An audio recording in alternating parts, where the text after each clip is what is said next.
जों दुलाराय बर' फरायसा आफादनिफ्राय जोंनि दुलाराय बर' फरायसा आफादा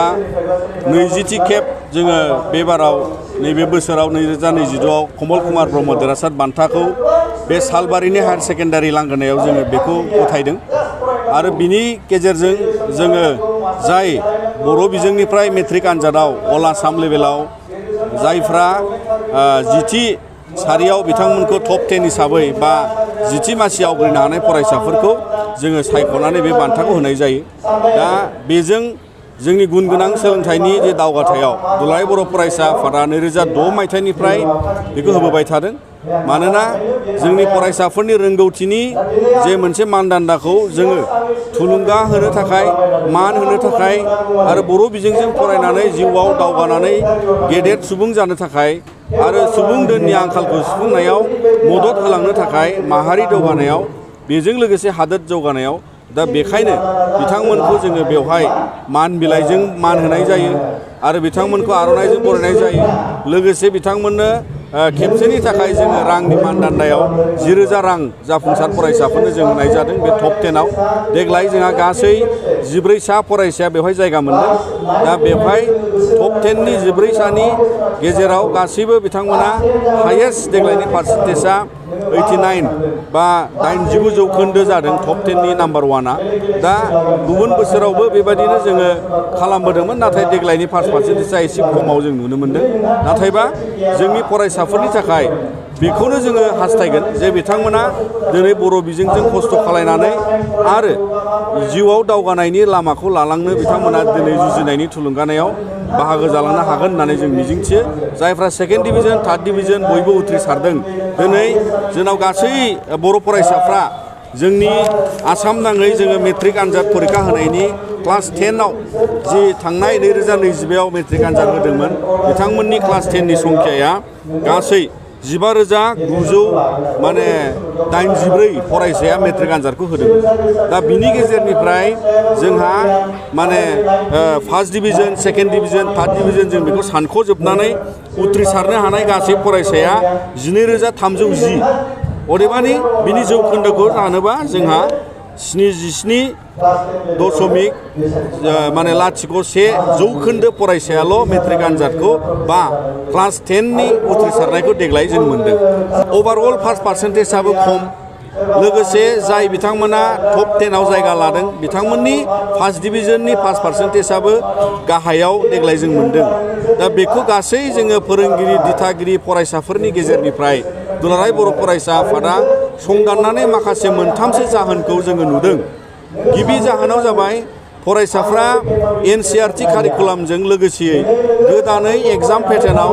बा बिथांमोननि सोंनाय फिननायनि जे रोंगौथिनि पेटार्नाव बिथांमोना जुजिनायाव खस्थ' मोन्दों, बे खोथाखौ बिथांमोना फोरमायदों। मोनसेबावा जाहैबाय बेबो जोबोद गोनांथार जे जोंनि फोरोंगिरि बिथांमोनहा आसाम नाङैनो high school stage, ME school, गुबुन गुबुन स्टेजावबो गोबां फोरोंगिरिफ्रा दानि समाव आसाम सरकारनि सिङाव बिथांमोना नन स्कलास्टिक एबा फोरोंनायनि बारगा, फोरोंनायनि अनगा गुबुन गुबुन खामानियाव बिथांमोनखौ लोब्बा खालामनायनि जाहोनाव गोबां क्लास खथि जादों। गोबां थाखो खथानि कारिकुलाम सिलेबास बादियै फोजोबनो हानाय हायिखौ लानानै आरो बे गोदान कारिकुलामजों खाब जानानै बांसिन सम बिथांमोना फरायसालियाव होनांगौ फोरोंनायाव, फरायसाफोरखौ रोंहोनायाव। दा बेवहाय गोबां फोरोंगिरिफ्रा बेखौ नुदों जे बिथांमोना गुबुन गुबुन नन स्कलास्टिक बा एकाडेमिक एक्टिभिटिसजों लोब्बा गैयै माखासे सरकारि खामानियाव बिथांमोना थोनजानायाव बेफोरबायदि माखासे खहा दं होननानै बिथांमोननिफ्राय जों मिथिनो मोन्दों। बेजों लोगोसे जोंनि समाजाव जोंनि माखासे दासिमबो जोंनि समाजनि सोलिनायाव माहारियारि दिनै बर'फोरनि गेजेरावनो जा, गुबुननि गेजेरावबो जा, बड'लेण्ड ओनसोलाव बा गुबुन गुबुन जायगाफ्रावबो दिनैनि समाव समाजनि जोथोनावबो माखासे आंखाल फैदों नामा बे मोनसे नुजादों। जेरै माखासे बोथोराव फुजा मेला जानाङै समाव फरायसाफोरखौ एबा दानि समनि ससियेल मिडिया आरो गुबुन गुबुन बिजोंजों दिनैनि समाव फरायसाफ्रा लेखा फरायनायनि सम होनाय समा खम जादों नामा, बेवहाय मोनसे दिनैनि बेबादि मोनसे एसेसमेन्टआव जों मोनदांदों। दा बेनिखायनो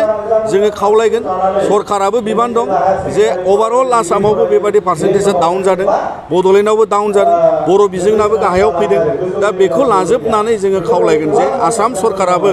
बा बड'लेण्ड सरकारावबो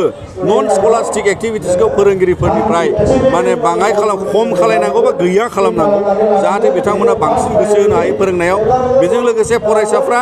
गावनि फराफारिखौ गोसो होनानै फरायनांगौ जाहाथे गोदान कारिकुलाम गोदान पेटार्नाव खाब जानानै बिथांमोना 100% बुजिनानै आनजाद उथ्रिसारनायाव मदद लानो हायो आरो बेजों मोजाङै पारफर्म खालामलांनो हायो आरो जोंनि आबहावाखौ बा समाज बिथिङाव जोंनि बिमा बिफा फोरोंगिरि समाजनि दैदेनगिरि लोगोसे गासै सानसुमै साननो हनो गोरों बयबो जोंनि सुबुंफ्रा जाहाथे जोथोन लायो फरायसाफोरनि गुन गोनां सोलोंथाइ मोननांगौ आरो जिउआव दावगानायाव नोंथांमोननि मददजों नोंथांमोननि गेजेरजों गासैखौबो जाहाथे जोंनि फरायसाफ्रा उन समाव बेबादि गोहोम गोनाङै बड'लेण्ड जौगानाय हादोर जौगानाय आरो बेबादि बिथांमोना गाव गावनि जिउआव जाफुंसार जानो हायो बेखौ जोङो दिनै मिजिंथियो आरो कमल कुमार ब्रह्म देरहासार बान्थानि गेजेरजों जों अराय फरायसाफोरखौ मान होलांगोन आरो बेबादिनो थुलुंगानायखौ जों गायसनलांनो नाजागोन जोंनि केलेन्डार बा दानि समाव आसाम स्कुल एजुकेशन बोर्ड जाफैबाय आरो बेयो इनक्लुसिभ हायार सेकेन्डारि स्टेन्डार्डसिम दा निउ एजुकेशन पलिसि बेखौ क्लाब खालामनो नाजादों आरोबाव मेट्रिक आनजादाव आसामाव टप 10 खालामनायाव जोंनि बिजोंनिफ्राय जोङो बेवहाय जायगा लानो हायाखै फरायसाफ्रा गोबाव सम जाबाय सासेल' फरायसा मोनदोंमोन बिबुंसार बसुमतारी होननाय दा दिनैनि समावबो जों सानो फरायसाफोर आरो जोंनि स्कुल फोरोंगिरि समाज जोङो गोबां बिथांमोनखौ थुलुंगा होनांगौ दं दुलाराय बर' फरायसा आफादाबो गोबां मावनांगौ दं होननानै जों सानो आरो बिनि गेजेरजों जोङो साबना हामना उन समाव जों आसामनि टप 10 इन्डियानि टप 10 ब्लाबो जों बेखौ अभारकाम खालामगोन जों जाफुंसार होनो हागोन होननानै जों मिजिं दं सेकेन्डारि आनजाद होनानै रिजाल्टखौ नेगासिनो दङ जोंहा बर' बिजोंजोंबो हायार सेकेन्डारि आनजाद होनाय आर्ट्स स्ट्रिमाव फरायसाफोर दङ आरो बेखौ नोजोर बोनानै जों आसा खालामो बिथांमोननि जे फोरमायथि बा रिजाल्ट ओंखारगोन बेवहाय बयबो मोजाङैनो उथ्रिसारनो हागोन आरो गाव गावनि जिउ लामायाव बिथांमोना दावगानायाव मदद मोनगोन होननानै जों मिजिंथियो